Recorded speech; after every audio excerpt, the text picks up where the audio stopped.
And at last we've reached the moment that you've probably been waiting for, and that's the topic of muscle protein hypertrophy. So this is an area of research which has received a lot of interest over the last couple of years. And scientists over the last decade or so have really started to underpin some of the mechanisms which cause muscle protein synthesis, which is the building of new muscle protein, but also muscle protein breakdown. And then how is that influenced with the relationship of amino acids, which are ingested from our food into our bloodstream and then delivered to our skeletal muscle. So as you can see from the diagram there, okay, muscle protein undergoes two processes: the building of new muscle, which is known as muscle protein synthesis, as we've already outlined, but also the breakdown of skeletal muscle. So skeletal muscle has got a turnover of about 3 to 4%, which literally means that every single month you will acquire the new amino acids and therefore new muscle proteins to essentially give you a brand new muscle every month. So just to put this into context, if you just take a split second glance at your forearm, know that within 1 month's time, the processes of muscle protein synthesis and muscle protein breakdown will mean that you will have a completely new forearm in terms of its muscle mass within 1 month. This muscle protein synthesis, muscle protein breakdown cycle is occurring every single day. But of course, through performance nutrition, we can mediate the response, and the more amino acids that we ingest, then what can happen is we can accrete more muscle protein. So we're going to have a look at a few studies of how we can influence this relationship of muscle protein synthesis and muscle protein breakdown. Just before we do that, I want to establish this relationship a little bit further. So if we look at protein balance throughout the course of a 24-hour period, then we can see the relationship between protein synthesis and protein degradation. Degradation is the same as breakdown. So your first thought might have been there that if we can influence protein synthesis simply just by eating amino acids or eating more protein, then we may think, okay, we will therefore eat amino acids all day, every day. But the body doesn't work like that. We can't just feed amino acids every single hour of every single day with reckless abandon and hope that we will gain increased muscle hypertrophy. To a certain extent, that is true. However, I want you to have a look at this cyclical period of protein synthesis and protein breakdown. So as we mentioned before, okay, this process is continual, all right? We have moments of muscle protein synthesis, and as you can see from the time frame there, that's around a 3 to 4 hour period. So that rise in muscle protein synthesis, which is the building of new muscle protein from the amino acids that we ingest, can rise over a 3 to 4 hour period. But then also, after that period has gone by, then we get a decrease in muscle protein synthesis and an increase in muscle protein degradation. Now, one thing I want you to understand is that protein degradation isn't inherently a bad thing. If we didn't have protein degradation, then we wouldn't be able to rid our body of damaged cells. And when we're not able to rid our body of damaged cells, this is where we get pathologies like cancer. So obviously, of course, we have built-in mechanisms which are important to make sure that we can get rid of any damaged protein cells within the body. Okay, so if we look now at some of the influences of muscle protein synthesis and muscle protein breakdown, you can see how it is that training and nutrition can positively influence this balance of protein. So if we just look to the left hand side of the screen here, we have muscle protein synthesis, which is influenced by 3 things. Number 1 is contraction. So simply just from muscle protein contraction, so that is actin and myosin filaments sliding over one another, then we are stimulating the synthesis of new muscle protein. This can occur independent of amino acid ingestion. So we could literally go and do some press-ups and the body would receive a signal to start building more protein in that particular area. And this is why I've told you about gene expression and its importance and how it will link in with nutrition. The second one is simply by protein feeding. So by ingesting protein and increasing the amount of amino acids in your blood, again, the muscle will receive the signals in which muscle protein synthesis will kick in, and we will start to see this rise of building of new protein. And then the last one is a hormonal response. Okay, so testosterone, insulin growth factor 1 and human growth hormone are 3 anabolic hormones which are released within the body, and these can have a positive impact on protein synthesis. So if we just focus, for example, on testosterone, this is one of the key reasons why anyone that has taken anabolic steroids will get an increase in their muscle protein accretion. Because testosterone is at supramaximal physiological levels, then muscle protein synthesis is heightened all day, every day. And the net effect of that, of course, is going to be hypertrophy. People that aren't on steroids, then the muscle protein synthesis and protein degradation relationship generally lasts around that 3 to 4 hour period.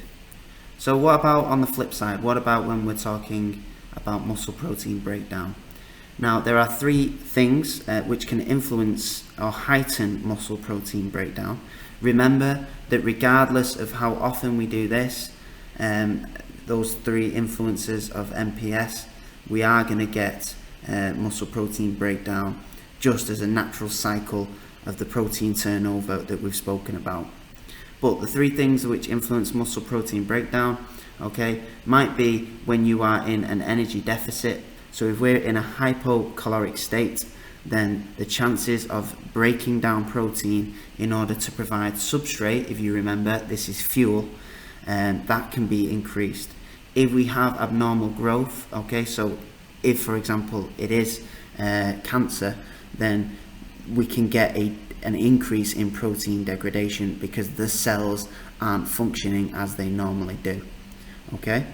Again, as we go into our studies, which we'll be going into in later slides, we can actually talk about again this relationship of muscle protein breakdown and some of the nutritional interventions that we can put forward to try and influence this relationship.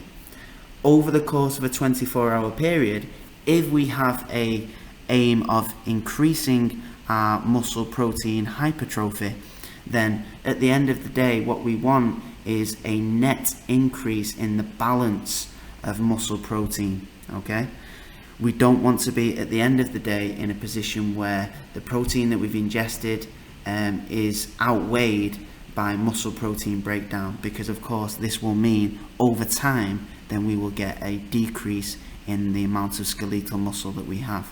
So a majority of the people that are training and eating amino acids, of course the aim is to increase at the end of the day the net protein balance. One analogy that I like to use which brings this all together, we have a nice picture here in the corner, let's think about a man building a wall. Okay, so the wall in itself is the skeletal muscle, okay, and that wall is made up of individual amino acids. Okay, so when he gets a delivery of bricks, then he will add that to the wall, and essentially what we do is we get an increase in the size of the muscle. Okay, but also at the same time muscle protein breakdown is taking place. So some of those bricks are going to become damaged and they need to be replaced by some of those amino acids that we're ingesting and that delivery of bricks. One point we've not mentioned yet is that we can influence the size of this wall and also how hard our workers work in terms of building the wall. And this is an amino acid known as leucine. Leucine has had some very, very promising data showing how much it influences muscle protein synthesis. So if we have more leucine delivered in these amino acid delivery, then what we can do, we can make this guy work harder and therefore increase the size of that wall. So you might be asking now, how is it that we can ingest leucine if it's so positive in terms of muscle protein synthesis? And again, this is some of the studies which we're going to look at now. So the first factor that we can look into is timing. How is it that we can distribute protein ingestion over the course of a day and have a positive influence on protein synthesis? Which feeding strategy is superior? And Jose Areta and colleagues, as you can see from the study that we're about to look into, they tested 3 schools of thought with regards to protein ingestion. We had protein which was pulsed throughout the day, so we had 10 grams of protein which was fed 8 times a day at 1.5 hour intervals. The second group, who was eating 20 grams of protein 4 times a day, okay, spread out at 3 hour intervals. And then the bolus group, who was eating 40 grams of protein only twice a day. So what was found is eating protein 4 times a day, 20 grams per serving at 3 hour intervals was superior in terms of maximizing muscle protein synthesis. Eating protein 8 times a day, pulsing it at 10 grams per dose at 1.5 hour intervals showed that this was the least effective over a 12-hour period. But then bolus doses, again, wasn't as superior as the strategic 4 times a day, because again we can see here that the protein synthetic rate was below that of a 3-hour 4 time a day 20 grams per dose feeding strategy. The reason for this feeding strategy being superior may be that it is reflective and synonymous with normal protein synthetic growth and also protein breakdown. So if we feed every 3 hours, then we might be matching normal human biology. So the takeaway here is that timing of protein ingestion, even when the amount of protein that we ingest is the same, if we spread this over 3-hour periods, then we can increase muscle protein synthesis. So the next topic that I want to talk about is the type of protein that we ingest. So there may be a debate about which supplements we can consume which would increase muscle protein synthesis. And I think this heads home the point about leucine and how important it can be in terms of stimulating that response. So in this study by Tang and colleagues in 2009, 3 supplements were pitted against one another in terms of the amount of protein synthesis that can occur. And as you can see, one of the measurements that they took was how quickly and how much leucine, which is the key amino acid for this growth, gets into the bloodstream. So after resistance training, 3 groups took either a whey protein shake, a soy protein shake, or a casein protein shake. And as you can see, that within 30 minutes of the ingestion of that protein, then there was a huge increase in the plasma levels of leucine. What that means is that leucine is quickly being absorbed into the bloodstream and will quickly get delivered to the muscle. So if we go back to the building a wall analogy, we can see here that we're getting the bricks delivered at a much quicker rate, and therefore the remodeling process starts to take place in a more efficient manner. As you can see as well, that once we've reached these peak plasma levels of leucine, they stay elevated over and above that of soy and casein for nearly up to 3 hours. So that building process can stay elevated over a longer period in comparison to those other supplementations or forms of protein. Just to confirm that these peak plasma leucine concentrations did actually translate into higher muscle protein synthetic rates, you can see from this graph, which was part of the same study, that they compared pre-exercise and post-exercise muscle protein synthesis with the ingestion of whey, casein and soy. And as you can see, in both pre and post-exercise conditions, whey supplementation was increased over and above that of casein and soy. So the takeaway here is that peri-workout nutrition, so the workout prior and post-exercise, whether it be resistance training or aerobic training, is superior. However, one thing to also take away from this is that eating protein from other sources is likely to give you a better amino acid profile. So don't take away that eating whey protein all day, every day at the intervals we've mentioned on previous studies, that this will be a superior strategy. You do not want to solely rely on supplementation in order to get your protein requirements for a full day. So I think that's now a nice segue into the next topic I want to talk about, which is the total amount of protein that we ingest. So if we go back to the very first study about timing, you will remember that a 20 gram dose taken 4 times daily at 3-hour intervals was superior against 10 grams 8 times a day and also 40 grams twice a day. But in this study by Whittard and colleagues in 2014, they wanted to test whether ingesting more protein in one serving was superior in terms of muscle protein synthesis. And as you can see, what they found was a 40 gram dose did increase muscle protein synthesis over and above that of 20 grams. Now, one thing to take away here is that the 40 grams of protein was superior. However, what we need to consider is the body weight of the individual. Protein prescriptions will differ massively depending on the weight of an individual client or athlete. And one of the great reasons why I have chosen this study is because one of the takeaway points they actually elucidated was that 0.4 grams per kilogram of body weight per meal was in fact superior in terms of bringing about higher muscle protein synthetic rates.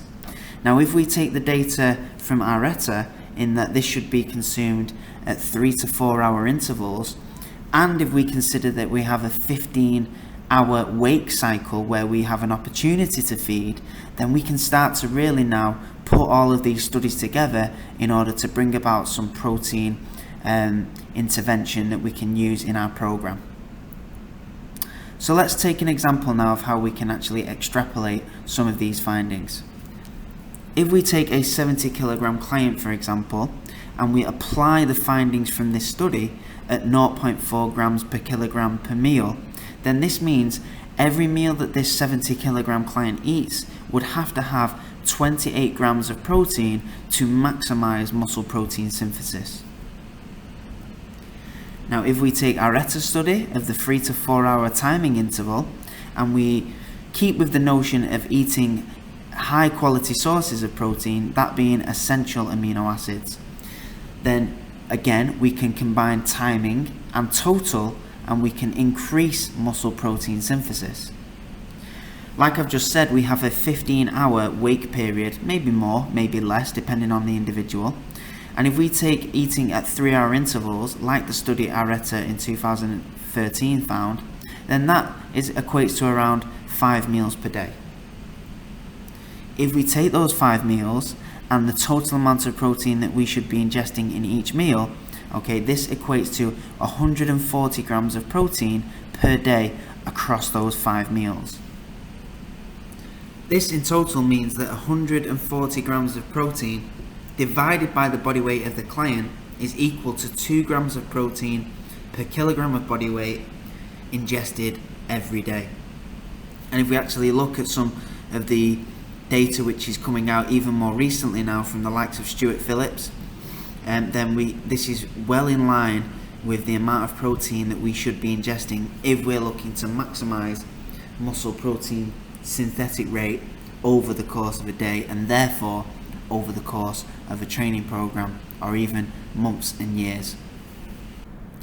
Now, there is a reason why protein is the very first lecture in this lecture series for nutrition, because it is my personal opinion that protein should provide the bedrock of any nutritional intervention with a client or with an athlete. I think that once you have taken care of protein prescriptions, then we can start to work around carbohydrate and fat and fill in versus the amount of calories that we want to consume.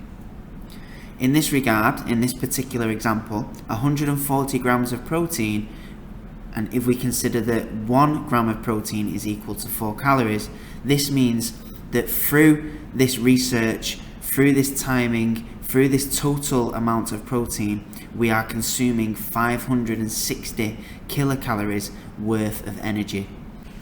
So it's then important to work forwards from this foundation where we can start to fill in the calories from other macronutrient sources in line with whichever calorie amount that you want to meet for that particular client or athlete.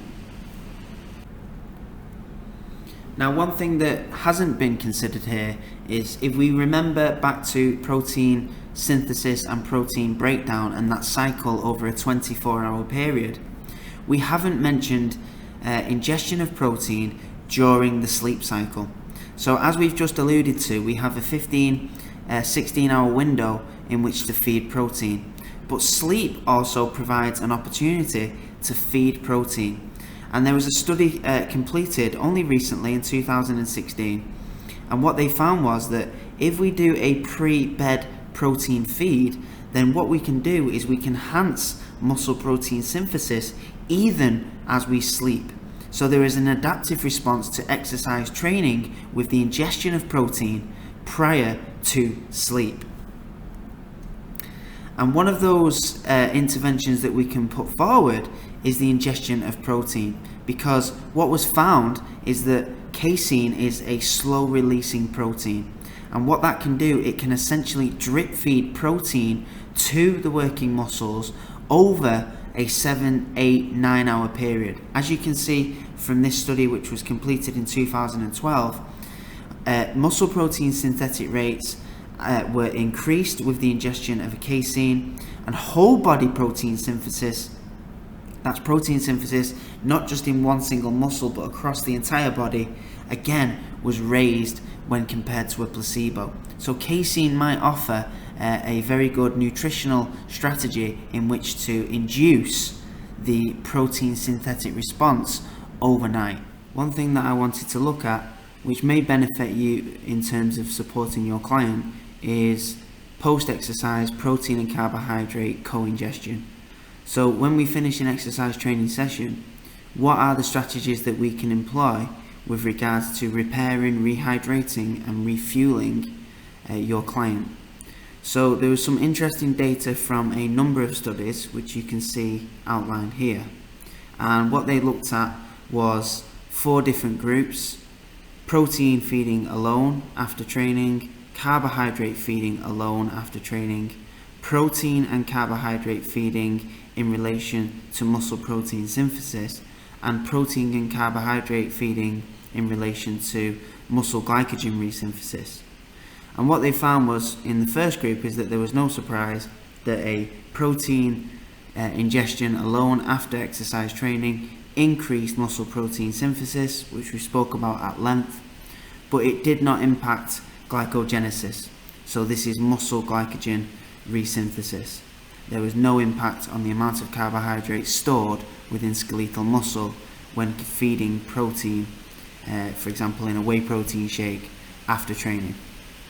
In the carbohydrate alone group, there was no impact on muscle protein synthesis, which if we remember in this graph is the building of new protein in skeletal muscle. However, interestingly, feeding carbohydrate alone actually blunted the muscle protein breakdown effect. So muscle protein breakdown was reduced, and therefore net protein balance may have been increased over that 24-hour period. Certainly in isolation within just that 3 to 4 hour period. Okay? In the protein and carbohydrate group, when co-ingested, muscle protein synthesis was unaffected.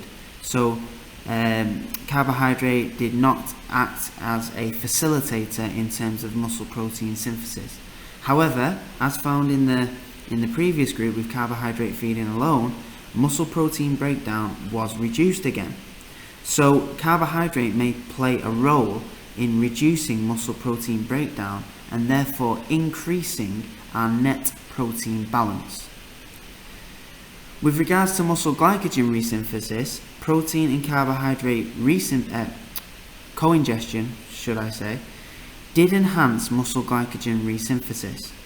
So glycogenesis, which is again muscle glycogen being stored in the muscle, was enhanced when we ingested carbohydrate and protein together. Now, the interesting takeaway from this is that what we might be able to do here is that through co-ingestion of carbohydrate with protein, we may reduce the amount of carbohydrate that we need to ingest to bring about the same amount of glycogenesis. So this may mean that if you've got a client who is trying to save calories and to be in a hypocaloric state, that they can reduce the amount of carbohydrate they have after training and still get the same muscle glycogen resynthesis when compared to that of higher carbohydrate intake. This means that we're going to save calories, maybe be in a hypocaloric state, but still have the necessary stored carbohydrate to fuel us for the next session, whether it be later on that day or the next day or the day after that. So really some interesting things to take away and that you might be able to put forward in your nutritional programs for your clients. Okay, so just to finish off the protein lecture, one thing that I want to provide are some takeaway recommendation points based on the findings that we've been through. With regards to total amount of protein, really in terms of muscle protein synthesis, we need to be aiming for a minimum dose of 1.6 grams per kilogram of body weight per day.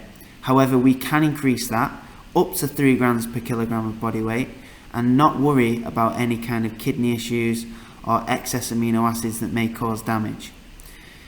Higher amounts of protein intake of 3 grams per kilogram of body weight per day may be more viable in a hypocaloric state. So when we're trying to keep hold as much muscle mass as we possibly can, protein prescriptions may be needed to be increased in order to keep hold of muscle mass, especially when in a hypocaloric state.